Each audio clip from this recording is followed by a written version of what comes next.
Hello everyone and welcome to Behind the News. In 2010, an orca named Tilikum at Seaworld, California killed a 40-year-old trainer by dragging and dismembering her underwater until she drowned to her death. This was the third time a human has died to this captive orca, including the multiple injuries he has caused along with many other captive whales due to being held in captivity. Since 1967, humans have been capturing whales and using them to make money at amusement parks such as SeaWorld. Captive killer whales experience multiple problems due to the enormous difference of space they have to swim in when compared to living in their natural environment. In the wild, orcas will swim over 100 miles per day.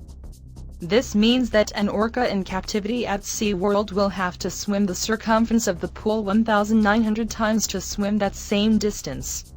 Studies and evidence show that this leads to massive mental issues such as aggression, boredom, anxiety and stress, which results in a collapsed dorsal fin, seen among every captive orca.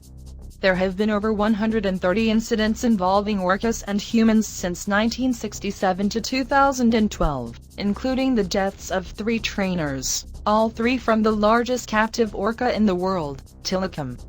Tilikum is a 12,300-pound orca who is currently 33 years old and still living at Seaworld of Orlando. He is very old for his age, as the most common age of death for captive orcas is 9, while the average lifespan for a wild orca is 78. Tilikum was captured from his family in the North Atlantic in 1983 as a baby calf from bombs which herded him into a net, and resulted in 3 dead orcas. Steve Huxter, the old director for Sealand, stated in an interview that the orcas were deprived of food to keep them hungry. This caused a lot of frustration during the nighttime. The orcas were kept in an even smaller tank because the owner was scared the orcas would chew the net and break free. The first human death by Tilikum was in 1991 when a 20-year-old senior trainer named Kelty Burns slipped into the orca pool and got pulled underwater, until drowning to death.